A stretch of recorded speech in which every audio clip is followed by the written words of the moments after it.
Құрметті бауырлар, мына үш нәрседен махрұм қалмайық. Біріншісі, ауыз аштыру.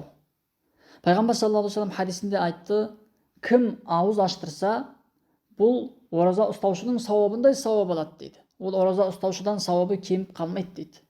Екінші нәрсе, дұға жасаудан махрұм қалмайық.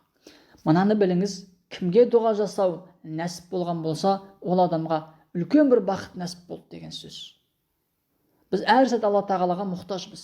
Әсіресе мынау Рамазан айының ішінде, соның ішінде мынау ауыз ашатын кезде және де ауыз бекітетін кезде көп-көп Алла тағалаға жалбарынып дұға жасауымыз керек. Ал үшінші махрұм болмайтын нәрсе, бір мұсылман бауырыңмен араздасып қалсаң, бірінші кешірім жасауға тырыс, бірінші кешірім сұрауға тырыс. Себебі кім бірінші болып кешірім сұраса, ол адамның алдында да, Алланың алдында да дәрежесі артады және де амал дәптері